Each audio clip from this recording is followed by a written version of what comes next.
Welcome back. So this is our SOL6 Absolutism lecture. We're going to talk a little bit about some monarchs who are going to seek to sort of adapt to the changing times. They're going to make some improvements in their societies, but what we're going to see is an effort to center power back on the monarch. So they're going to try to reassert that ancien regime, that great chain of being, right, where the monarch is a deified, with the mandate of heaven, if you will, they want absolute power, all right? And so an absolute ruler has complete control. They centralize all the power. They believe in divine right to rule. So that is that great chain of being that I talked about in a previous lecture, where you have God, you have the angels, then you have the king or queen, then you have nobles and maybe merchants and things like that, and the common people are the lowest of the low, right? And so the king is a custodian of God's authority on earth. God created the monarchy, and the king's acts are holy acts. He is God's representative on earth. All right, so absolute rulers exercise complete control over their subjects' lives, or so they think, right? Like, absolute rulers are never truly absolute, because they have to have, subordinates to carry out, their orders. So you have to have somebody to manage the armies and the economy and things like that. And so a lot of these absolute monarchs have nobility, and then they kind of placate them by giving them large amounts of land, right? If you think of like the old stories about King Arthur you think is like a absolute monarch, but he's always surrounded by the knights at the round table, right? Like at any moment, any of those nobles could rise up against the king. So a big part of absolutism is keeping those nobles in line. And we're going to look at Louis the 18th, and you'll see he does a pretty good job at that. All right, and so does Peter the Great. All right, so I said Louis the 18th. I should have said Louis the 14th. Louis the 14th in France. And we'll look at Peter the Great in Russia, who are a couple of absolute monarchs we're going to talk about. So Louis is known as the Sun King, and he is trying to restore absolutism in France. Louis famously says, "I am the state." So this is not a concept that we're terribly unfamiliar with, like the French back then didn't pledge allegiance to a flag or some ideal.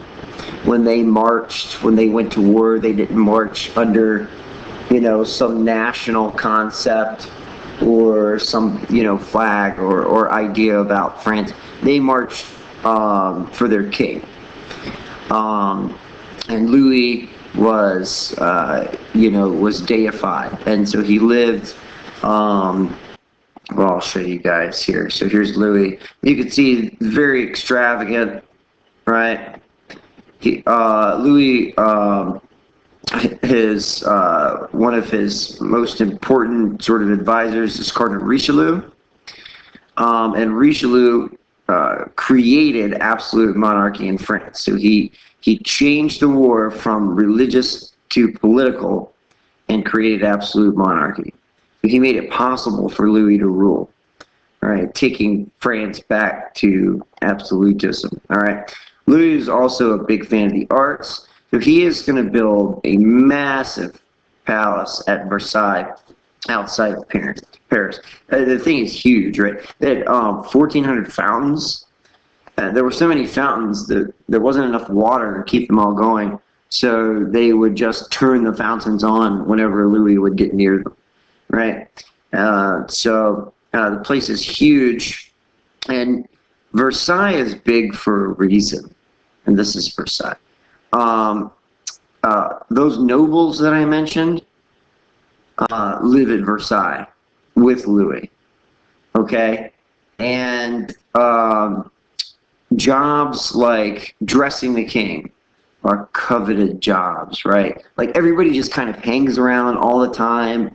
They surround the king just to get his ear for just a moment, just to talk to him for just a moment.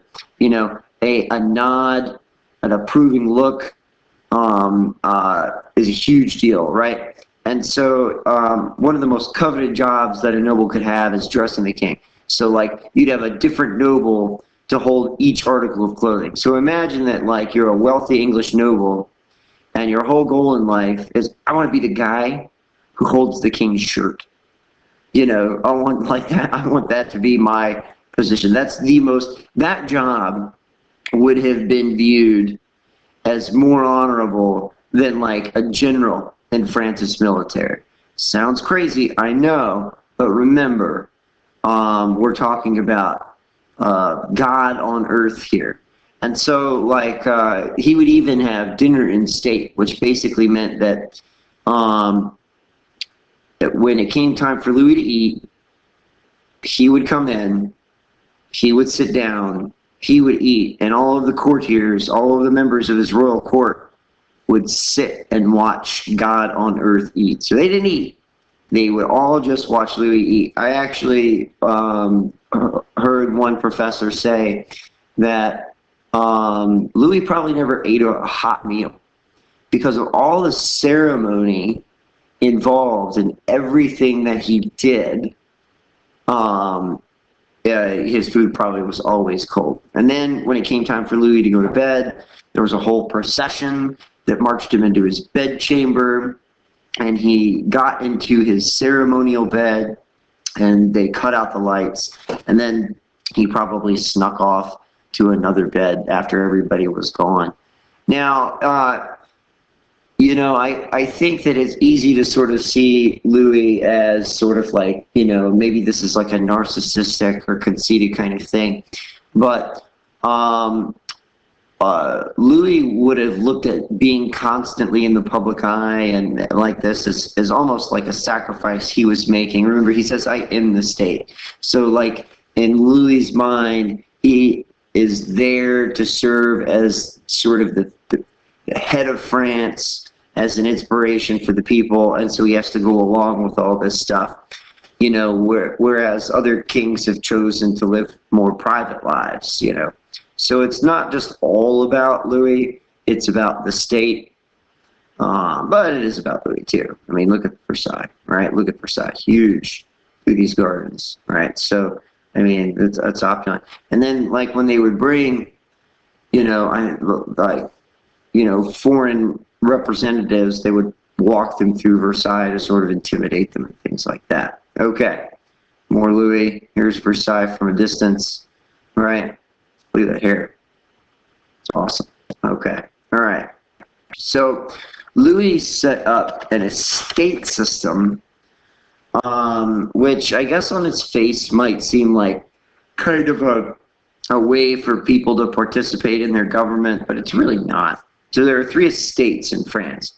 The first estate are the priests and the clergy. All right. The second estate are the rich landowners. And the third estate is everyone else. Middle class, poor. The first and second estates did not have to pay taxes, and they lived at Versailles. All right. So that means that the burden of taxation is on the vast majority, the middle class, and the peasants. Okay. All right. So Louis XIV repeals the Edict of Nantes. Remember the Edict of Nantes that granted tolerance to all those Huguenots, those French Protestants, the Calvinists. That's not good. That's a bad move for Louis. I mean, it takes religious freedom away from the Huguenots, and many of them are going to flee. And we're actually going to see a lot of Huguenots settle in New York, in British North America. A lot of these guys, though, are hard-working artisans. Remember what Calvinists believe. Remember what these Huguenots believe. They believe in predestination. They believe in hard work and thrift. They believe that you've got to work really hard your whole life and that will be some indicator that you're on that heaven list, that you're predestined to go to heaven. So these are hardworking, skilled tradespeople, and they leave France in droves, right? So that ends up being kind of a dumb thing for Louis to do. All right, here is Peter the Great. All right, and Peter the Great is an absolute monarch of Russia. It's very interesting. All right, so he's from Russia. His policy is Westernization.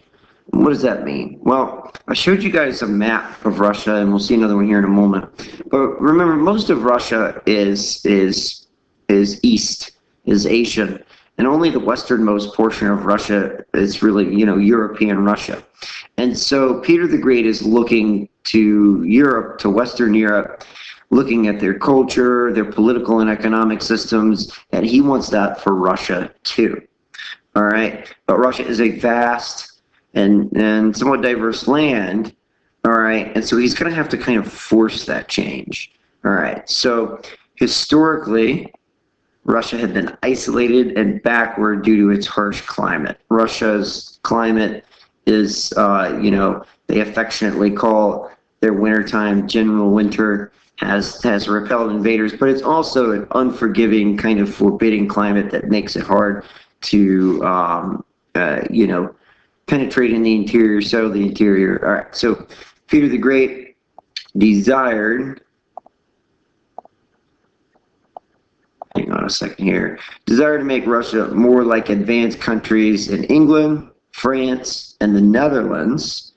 He visited Western Europe. All right, so just to give you an idea, Peter the Great actually traveled to Western Europe incognito. All right. And that means that kind of people knew who he was, but they were supposed to treat him like he wasn't a monarch. And so he went and worked at a shipyard. He sort of traveled around to get ideas about what he could do differently in Russia. So, upon returning to Russia, he forced Russian nobles to shave off their beards, just like men in England did. Ultimately, Russia is going to remain poor and economically kind of backward for a while. But Peter the Great does manage to force some change. So he starts to modernize the military, modernize the economy. He starts to introduce some reforms. But one of the biggest issues that Russia has during this time period is that it has something called serfdom. And serfs are, similar to what peasants were in feudal England or, feudal Europe, where they're sort of tied to the land and they don't have any freedom and they're more or less owned by the landowners. Now, you could argue that the same thing's going on with peasant classes in Europe. It's especially cruel and harsh in Russia. And that's something that it's going to take Russia a long time to do away with. So let's look at some of Peter the Great's reforms. He introduced potato crops to feed. Russia has a large population. He started Russia's first newspaper. He forced all men to shave their beards. This was just, keeping up appearances. He wanted to look Western. He built St. Petersburg for trade. He built schools for the arts and sciences, and he made his nobles wear Western clothes. All right.